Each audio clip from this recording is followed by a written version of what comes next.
appreciation letter to the man I've admired the most, no other than President Rodrigo Roa Duterte. Rodrigo Duterte, also called Digong, born in March 28, 1945, at Maasin, Philippines. A Filipino politician who was elected President of the Philippines in 2016. Duterte's father served as governor of the province of Davao, and his mother was a community activist who had a prominent role in People's Power movement that deposed the authoritarian President Ferdinand Marcos and restored the democratic rule of the Philippines. Duterte earned a political science degree in 1968 from Lyceum of the Philippines University in Manila, and a law degree in 1974 from San Beda College. In 1977, he joined the Davao City Prosecutor's Office, where he remained until he was appointed in 1986 as a vice mayor of the city. Duterte was elected mayor in 1988, and he was re-elected to that post twice over the subsequent decade. Because of term limit restrictions, he was barred from seeking re-election in 1998. But he successfully ran for the seat representing Davao in the Philippines House of Representatives. Upon the completion of that term in 2001, he returned to Davao City and was once more elected mayor, because the term-limited restriction again came into force in 2010. He was elected vice mayor, and his daughter Sara served as mayor.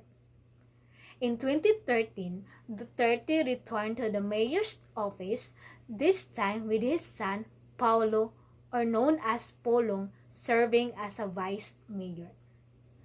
During his more than 2 decades as a mayor of Davao City, the controversial politician transformed the city from a haven of lowliness into one of the most sexiest areas in the Southeast Asia.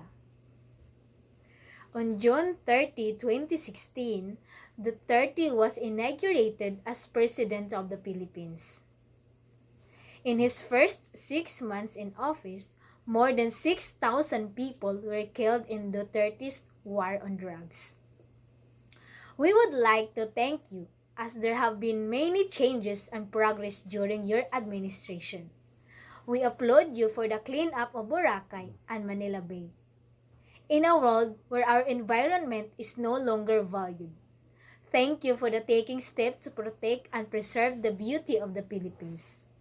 We also admire that you have been a proactive president in achieving your vision of a new and improved Philippines.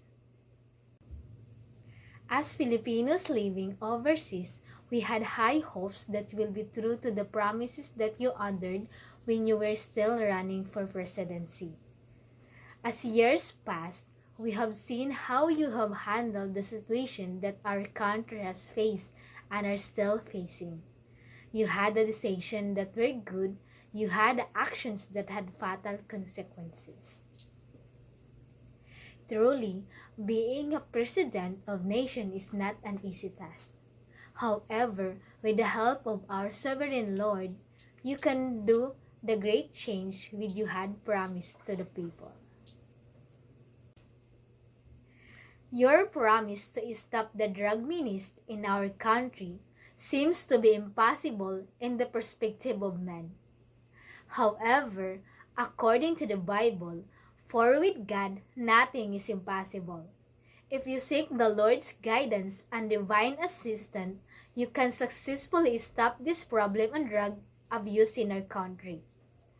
Our nation is facing great, huge problems.